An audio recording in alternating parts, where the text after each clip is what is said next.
সূরা ফাতিহার কোন আমলটি করে আল্লাহর কাছে কিছু চাইলে আল্লাহ খালি হাতে ফিরিয়ে দেন না? সূরা ফাতিহার এই আমলটি অনেক বেশি ফজিলতপূর্ণ এবং গুরুত্বপূর্ণ। যে ব্যক্তি সূরা ফাতিহার এই আমলটি করে আল্লাহর কাছে কিছু চাইবে, ইনশাআল্লাহ মহান আল্লাহ তাআলা তার চাওয়া পূরণ করবেন। ভিডিওটি অনেক গুরুত্বপূর্ণ, তাই দেখা হলে কমেন্টে মাশাআল্লাহ বা আলহামদুলিল্লাহ লিখে শেয়ার করে অন্যদের শেখার সুযোগ করে দিবেন।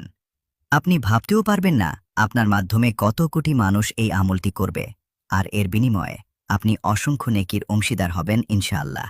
আমলটি হল, প্রথমে সুন্দর করে উজু করে একটি পরিষ্কার পরিচ্ছন্ন জায়গায় বসুন।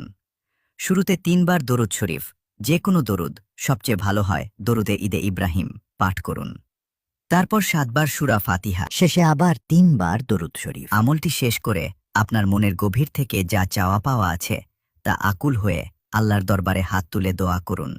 রাসূলুল্লাহ সাল্লাল্লাহু আলাইহি ওয়াসাল্লাম বলেছেন, যে ব্যক্তি মানুষকে ভালো কাজের দিকে আহ্বান করবে সে ওই কাজ সম্পাদনকারীর সমান সওয়াব পাবে।